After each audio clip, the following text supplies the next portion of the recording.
శ్రీ సర్వశక్తి వినాయక దేవాలయంలో వైభవంగా సంకటహర గణపతి వ్రతం కాణిపాకం సమీపంలో అడప గుండ్లపల్లి వద్దనున్న శ్రీ సర్వశక్తి వినాయక దేవాలయంలో గురువారం రాత్రి సంకటహర గణపతి వ్రతాన్ని ఘనంగా నిర్వహించారు.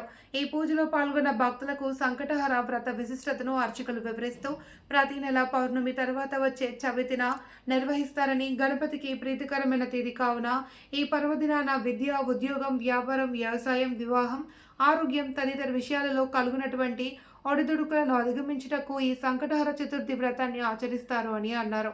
ఈ వ్రతం వల్ల కలిగే పుణ్యఫలం గురించి వివరించి వారి చేత పూజలు జరిపించారు. కావున భక్తులు ఈ సంకటహర చతుర్థి రోజున గణపతి స్తోత్రం పారాయణం చేస్తే సుఖ సంతోషాలతో ఉంటారని అన్నారు. ఈ పూజా కార్యక్రమంలో అడప, గుండ్లపల్లి, 45 కొత్తపల్లి చుట్టుపక్కల గ్రామాల ప్రజలు పాల్గొన్నారు. शांताय नमः मुक्तिदार्थियाय नमः नैवेल्याय नमः स्तुतां देवग्रहाय नमः त्रैत्यपरिवाराय नमः यत्तमूर्तये नमः मूर्तिपते नमः शैलेन्द्रगुरुजोत्सङ्गहेलनोत्सुकमानसाय नमः मुद्रुल्लास्व स्वरावण्यसदाचारगुरुं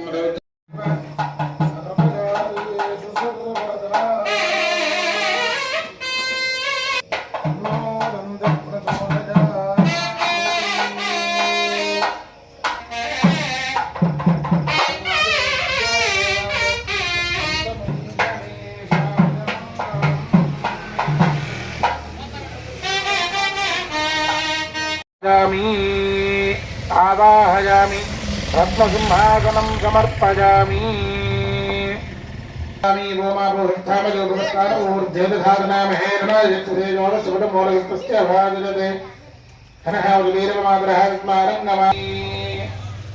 మళ్ళీ అక్షంతల మాత్రం తీసుకోండి. ఓం రక్తవస్త్రజం దివ్యం దేవానామృతం గ్రహాణమంగళకరం లంబోధరహరాస్పజ సంకష్టర మహాగణపతయే నమః. అక్కడ వేసిన పరిమళ గంధాంధారాజామి. మళ్ళీ అక్షంతల మాత్రం తీసుకోండి. అక్షదాస్త శ్రేష్ఠ కుంకుమాత్త సుశోభితాః మయా నివేదితా భక్త్వా శ్రీకాంతవసూనోస్తుతే నాలాం సమర్పదే దేవగ్రహాణ గణాద. ఒక్కొక్క అంగానికి ఒక్కొక్క నామం ఉంటుంది. ఆ నా ప్రతి రూపాన్ని కూడా పాదో పూజయామి అన్నప్పుడు పాదాలని, ఊరు పూజయామి కటిం పూజయామి తొడల్ని, పొట్టని, ఇలా హృదయాన్ని, గొంతుని, ఇలా ఒక్కొక్క రూపాన్ని మనసులో భావన చేసుకుంటూ